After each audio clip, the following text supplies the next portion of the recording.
The Winnipeg Jets are going to be the death of me, and I'm going to love every single second on the way out.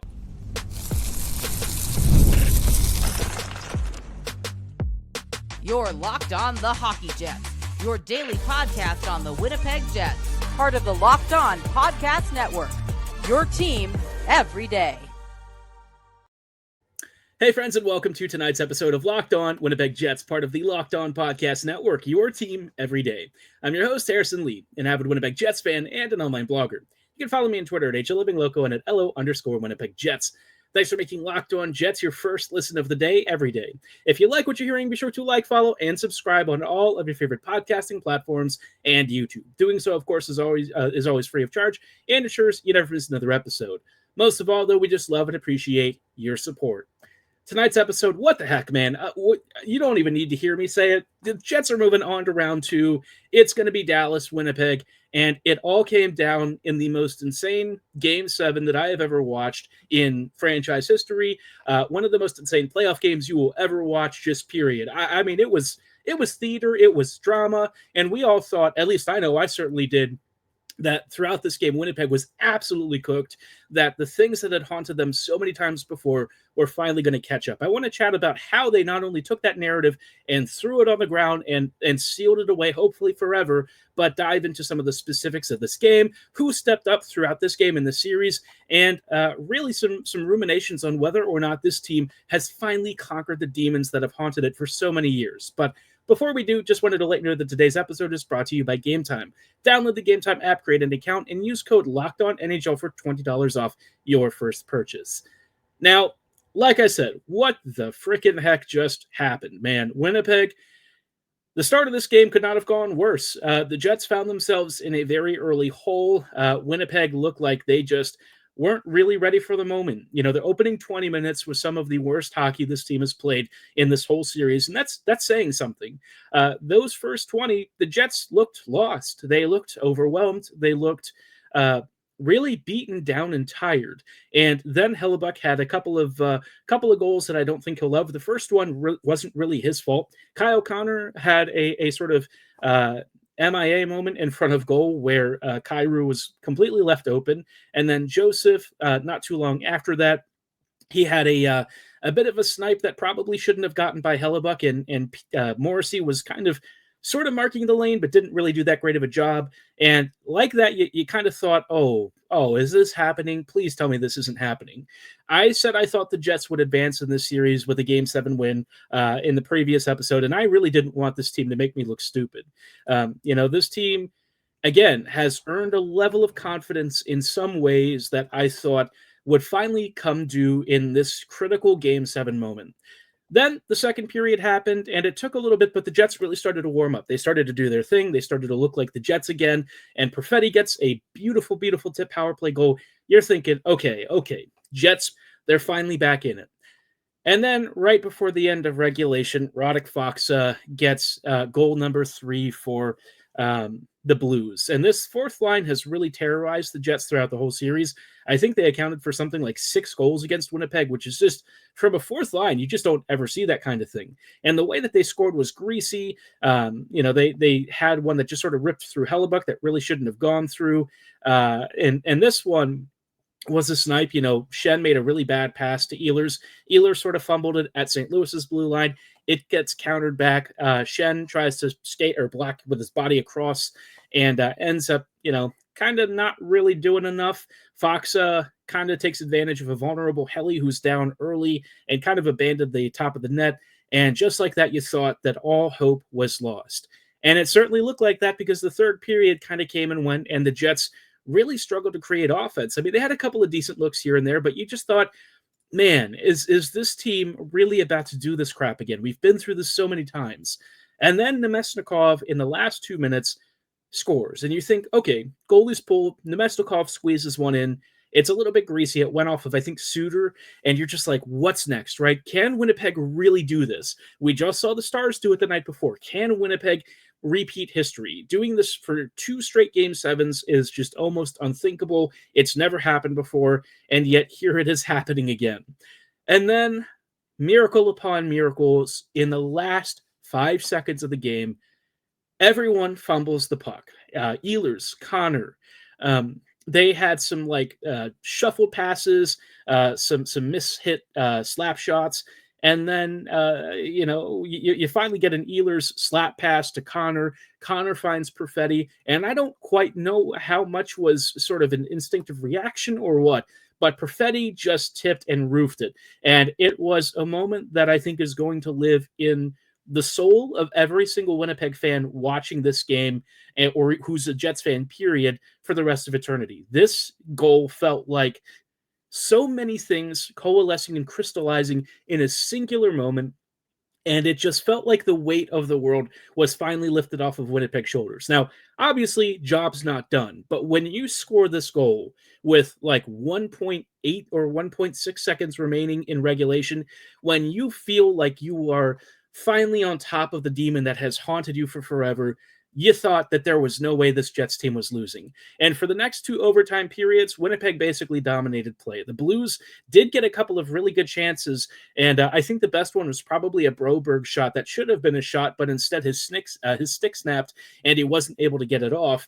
And Winnipeg just seemingly got every bounce and amazing defensive play that they needed from guys like pierre-luc, Fleury, and some other players to really see this one through before Adam Lowry deflected one off of his backside or something to make it a double overtime victory. And man, Winnipeg just exploded. This was a game where we thought that the Jets would finally, repeat every mistake that they've made the past couple of years. You just felt like everything was happening again. And then the Jets rewrote the script for maybe one last time. I don't know. But I can tell you one thing. I said again that the team, for me, right before they won the President's Trophy, was feeling like a team of destiny. And during the road games, I started to feel like that wasn't going to happen. I was like losing confidence. I was losing faith, because if you have to win at home every single game, you're probably not going to win the series. It's just not going to work out that way. You got to find a way to get an away win somewhere. And it wasn't like the Jets were losing close games. They were getting walloped.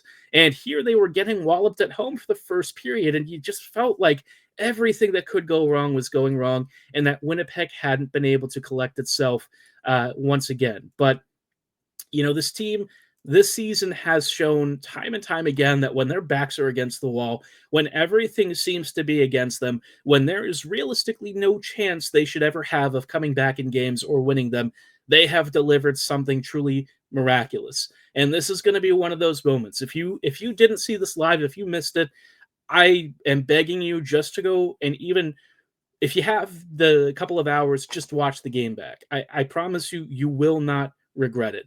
Will you feel the intensity of the actual moment? No, but I promise you, you will feel better about life after watching this. This was a fandom-affirming, life-affirming game. And man, when everything else, feels like it's spiraling out of control elsewhere, it is nice to know that you've got a little more Jets hockey to look forward to.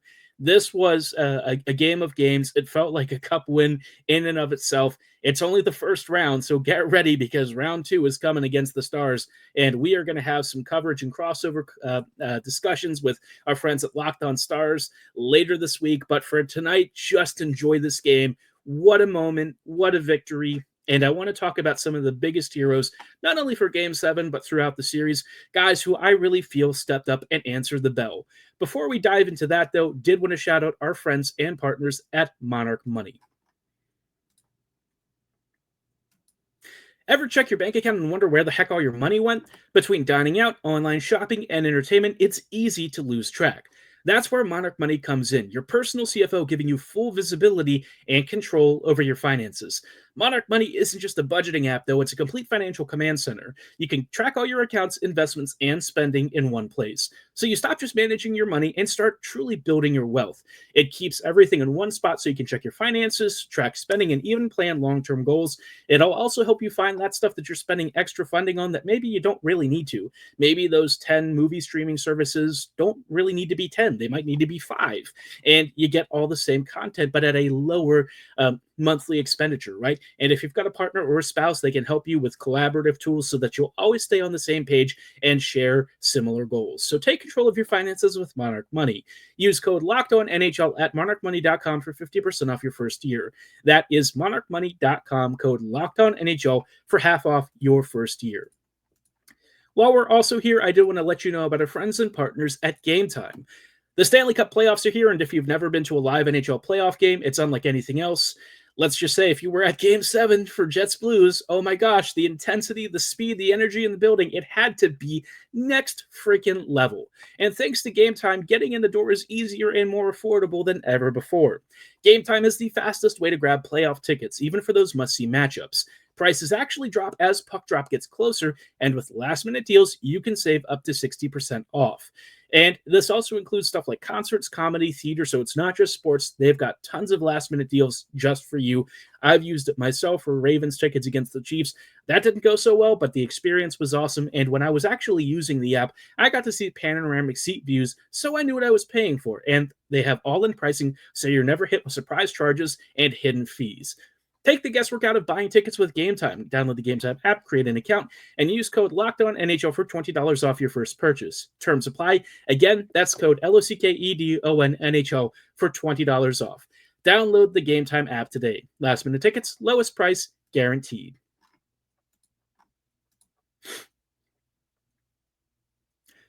Hey friends, and welcome back to this episode of Locked On Winnipeg Jets, part of the Locked On Podcast Network, your team every day. Every day, thank you so much for rejoining us on tonight's episode as we are just chatting about and trying to collect your thoughts from the most insane ending to a playoff series that Winnipeg has ever been involved in. I don't even care how the rest of this playoff goes.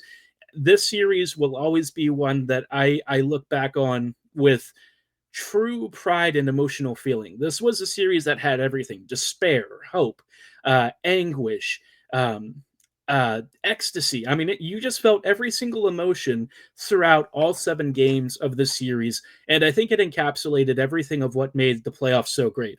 And what's really incredible is that it was bookending, a Dallas and Colorado series that was in its own right remarkable. These were, for me, 2 of the best playoff series you could possibly watch. You never knew what you were getting from either game, and it was just complete chaos the whole way through. But for the Jets, this series really had a couple of key heroes. Winnipeg, quite frankly, was banged up. They were missing multiple players throughout their run, whether it was not Velarde, but Ehlers for part of it.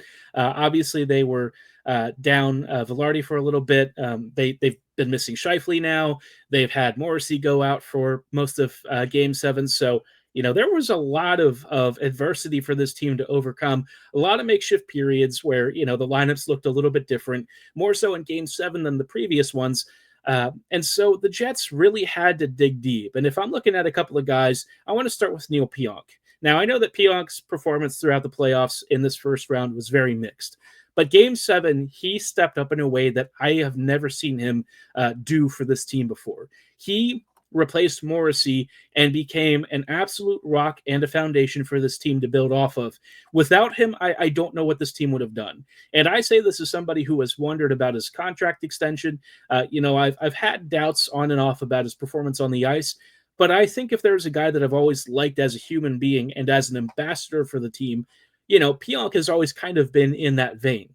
Tonight, though, he didn't just, represent the team well on paper. He led this team by example with his best game as a Winnipeg Jet. He played 40 minutes or something insane. He was logging the most ice time of pretty much anyone out there. He played an untold number of shifts. The guy was just unbelievable. And for the Jets, when they were down, he played 46 minutes, just so you know, 46 minutes, and had 3 assists. I just don't even know what else to say about him, man. He was an absolute stud, and it wasn't just him. I thought Dylan Sandberg really stepped up as well. Now, Sandberg's just generally been good throughout the series, but with Pionk having to eat even more shifts, Sandberg's ice time also went up. He played 44 minutes, which is definitely a career high for him. So incredible from those guys. I also really have to give Hayden Fleury roses. I've talked a lot about the third D pairing and how bad it's been. Stanley and Shen, together have not really delivered results. Tonight, Fleury stepped in and gave his best game as a Jet. I've questioned some of his decision making and stuff, and really under pressure, he's coughed up the puck in some really perilous moments. Tonight, that version of him didn't exist. He was confident and controlled. He was constantly creating offense. He was great in transition. The version of him that has made you want him to be benched wasn't a problem tonight. This version of Hayden Fleury was phenomenal. He played hero alongside Pionk, Sandberg, DeMello. All these guys really stepped up, and what a performance in this critical moment. And you look at the rest of the series, and it's kind of been very topsy-turvy. As a team collectively, I think that there were games where the Jets were really strong and games where they just weren't. But again, if I'm looking at some individual performers, Cole Perfetti, you got to give him his roses, man. Perfetti, I thought, really stepped up in many games here, even if he wasn't on the score sheet. He was defensively locked in. He was physically engaged. And in Game 7, a 2-goal performance and the most stunning, improbable goal ever. Less than 2 seconds remaining. The latest game-tying goal in Game 7 history for the whole league. You just gotta love him, man. I said I've always been a defender of Perfetti and always been a believer that he would come good for this team. It's taken him a little longer, and I think part of that is just because the past couple of years have been really up and down with prospect development thanks to COVID. But Perfetti has really arrived, and the Lion absolutely roared tonight in a way that I think finally cemented his place as a team building kind of player, a guy that you build around. He was phenomenal. His line, I think, really ate some big shifts. Lowry had to really pull his weight in a series where he's kind of been up and down. But here he scores the game winner in overtime. That captaincy is looking real nice right now. And wow, what do you say, man? From the moments and really the depths of despair, here are some of these heroes that have stepped up and delivered arguably the biggest win in Jets 2.0 history, man. This game, I think for all the narratives, for all the doubt that any of us have ever had, Winnipeg was finally able to give us a proper response. And I thought that was Game 5. I really did. But, Game 6 kind of felt like the Jets had sort of fallen back to their old habits. But then Game 7, Winnipeg dug deep, deeper than I think they've ever dug before, and delivered something truly special. So, Jets fans, enjoy this win. Don't think about next series. For once, I'm going to recommend just to savor this because it's really rare that you ever get a moment like this. This might be one of those once-in-a-lifetime kind of feelings. The Jets' playoff run may not last too much longer after this. You have no idea. Tomorrow is never promised. So when you have a truly special win, a truly remarkable moment in franchise history, a game that just makes you're just happy to have watched it and been alive in that same moment as it happened, you got to treasure it. And I think that's how I'm going to always look at this game. This was a series of roller coaster emotions.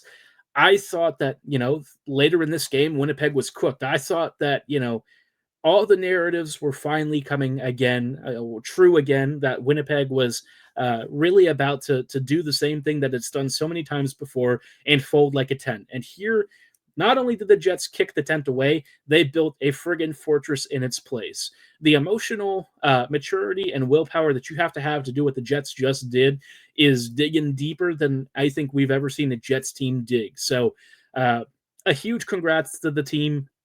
Arneal, I was begging to really show a sign of life in this game. His reconfigured lines actually made some really big impacts in controlling the play. Hellebuyck in overtime was an absolute wall and made some tremendous stops. Yeah, man, everyone just laid it on the line. I hate that phrase because we've heard it so many times from the broadcasting teams. But if ever there was a game that proved that laying it on the line can come with some really big rewards, it was this one.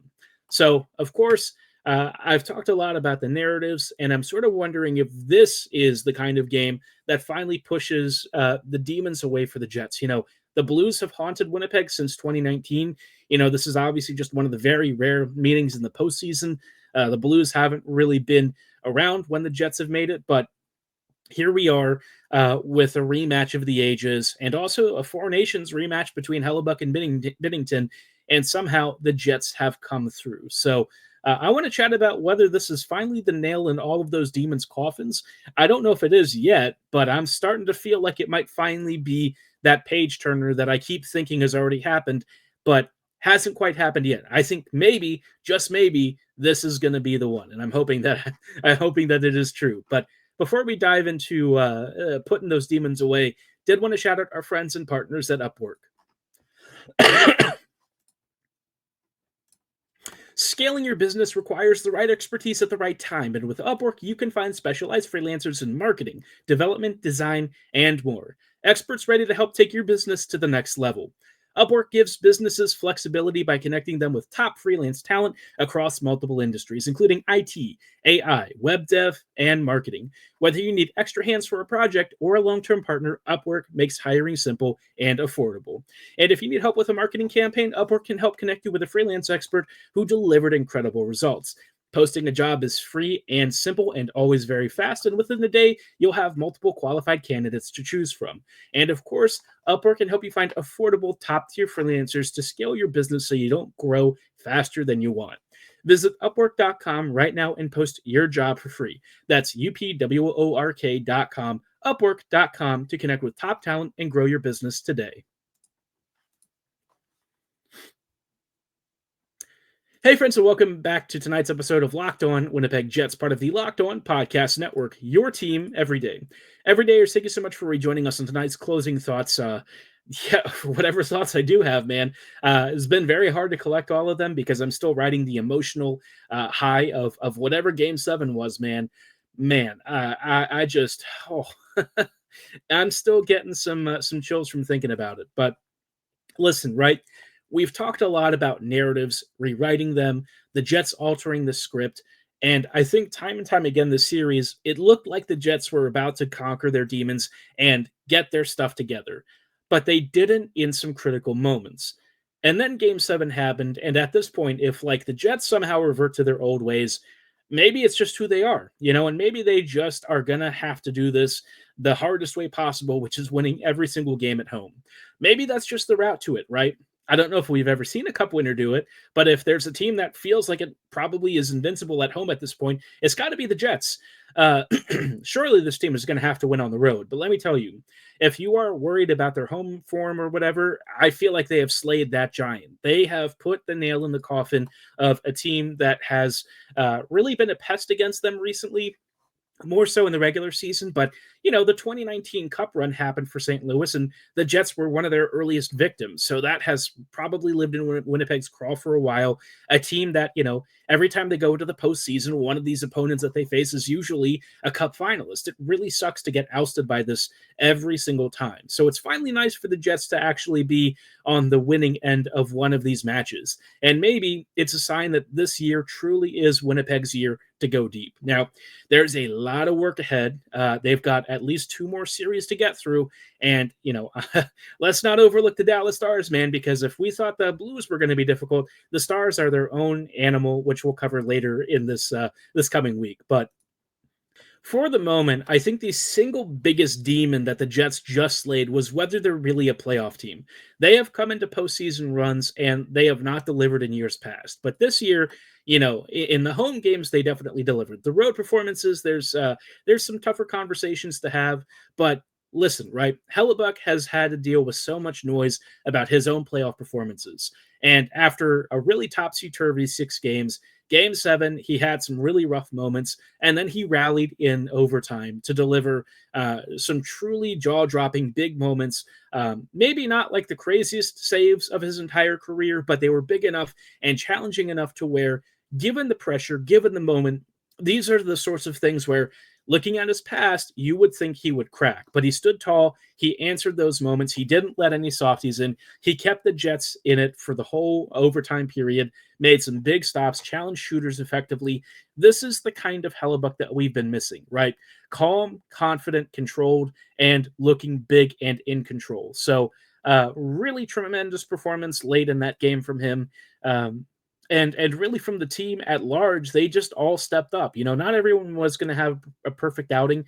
Appleton, I don't think, was going to be as thrilled with his night, but in so many other areas, guys really stepped up and delivered one of their bigger performances of their careers. I think anytime you win a Game 7 in the way that the Jets did and had to do, you just have to feel proud of that moment. It is, going beyond your fatigue, your exhaustion, your frustration, your anxieties, your doubts, and digging deep to pull together a result that not only gives you pride in your own performance, but also gives the fans pride in the team and the city. So I feel like this is probably the biggest game in franchise history. We keep saying that, but like legitimately. I don't know that there's another one right now that really tops it. I know people will say that there are the ones where the Jets advanced to the conference finals. I think for me that is bigger by virtue of being a conference final advancing game. But this one is a demon slayer. This one is a narrative slayer. This is where I think the Jets have finally been able to turn around the story of who they are as a team in the postseason. That story may not have many chapters left. It may go on all the way to a cup final. We have no clue yet. But all I can say is from moments where it looked like the team had finally written their last chapter, they had yet one more line to add. And I just hope that they keep doing that for the rest of the playoff. Now, I will say it would be great if we didn't have cardiac arrest every single game, but at least for the time being, hopefully those of you who are still surviving from these past couple of games, you are ready for round 2. Winnipeg, I feel, has a lot more left to author in their own story, and I am excited to be on this ride. I hope that it goes really long. I thought that the chapter was going to end tonight, and I was feeling pretty heartbroken about that. I wanted this team to go deep. I wanted the President's Trophy curse to not be a thing. I wanted Winnipeg to be rewarded for what was a really good regular season. And if Game 7 is a sign of what is to come, we are on a very special trajectory with this team. So folks, lock in. It is going to be a thrill ride all the way to the finish. There are going to be no easy games. There were none in this series. There are going to be none going forward. So get yourselves ready because the Winnipeg Jets are ready to make a deep Stanley Cup run. Throughout this entire playoffs, we'll be here with you every step of the way. We appreciate you so much for listening tonight, and head to bed, go enjoy this win. Some of you are probably running through the streets of Winnipeg still. You'll probably be out into the wee hours of the morning. Stay safe. We love y'all. We are so excited. Like I said, later this week, probably in the next day or two, we'll have a crossover episode with Locked On Stars like we did with Locked On Blues, chat about this series and what to expect. I'm hearing that I think the series starts on Wednesday, if I'm not mistaken. So hopefully Winnipeg can get a couple of days. We're obviously still waiting for, the status of Morrissey and Scheifele. I think Scheifele is probably going to be back by then. No clue on Morrissey, but that is a tomorrow problem. For tonight, enjoy, celebrate, have fun, and as always, go friggin' Jets, go.